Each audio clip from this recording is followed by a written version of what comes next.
ఉగ్రదాడి తర్వాత భారత్, పాకిస్తాన్ మధ్య ఉద్రిక్తతలు పెరిగిన నేపథ్యంలో ఈ ఏడాది జరగబోయే ఆసియా కప్ టోర్నీలో భారత్ పాల్గొనడం లేదని కొన్ని రోజులుగా వార్తలు వస్తున్నాయి. టీం ఇండియా టోర్నీ నుండి వైదొలగాలని నిర్ణయించుకుందని కూడా అన్నారు. ఈ సెప్టెంబరులో జరగబోయే మెన్స్ ఆసియా కప్లో డిఫెండింగ్ ఛాంపియన్ అయిన భారత్ ఆడటం లేదని, అంతేకాకుండా జూన్లో జరిగే women's emerging teams Asia cup నుంచి కూడా తప్పుకుంటుందని బీసీసీఐ నిర్ణయించిందని చాలామంది అనుకున్నారు. నిజానికి సోమవారం కొన్ని మీడియా సంస్థలు భారత్ ఆసియా కప్లో పాల్గొనడం లేదని కథనాలు కూడా ప్రచురించాయి. అయితే ఈ వార్తలపై బీసీసీఐ తాజాగా స్పందించింది. ఆసియా కప్లో భారత్ పాల్గొనడం లేదనే వార్తల్లో నిజం లేదని తేల్చి చెప్పింది.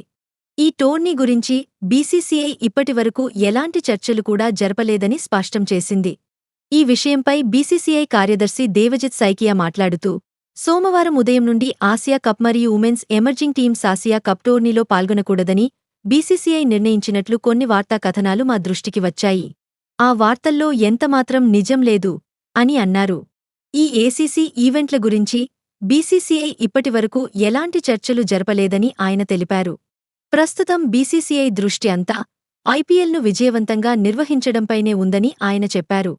దీనితో పాటు భారత పురుషుల మరియు మహిళల జట్లకు ఇంగ్లాండ్తో జరగబోయే సిరీస్పై తాము దృష్టి పెట్టామని ఆయన వెల్లడించారు. ఏసీసీ ఈవెంట్ల గురించి ఎలాంటి చర్చలు జరిగినా వాటిని బీసీసీఐ తప్పకుండా ప్రజల ముందు ఉంచుతుందని ఆయన అన్నారు. అప్పటివరకు ఇలాంటి ఊహాజనితమైన వార్తలను ఎవరూ నమ్మవద్దని బీసీసీఐ కార్యదర్శి దేవజిత్ సైకియా విజ్ఞప్తి చేశారు. కాబట్టి ప్రస్తుతం అందుతున్న సమాచారం ప్రకారమైతే ఆసియా కప్లో భారత్ పాల్గొంటుంది. ఈ విషయంలో ఎలాంటి అధికారిక ప్రకటన వచ్చినా అందరికీ తెలియజేస్తాము.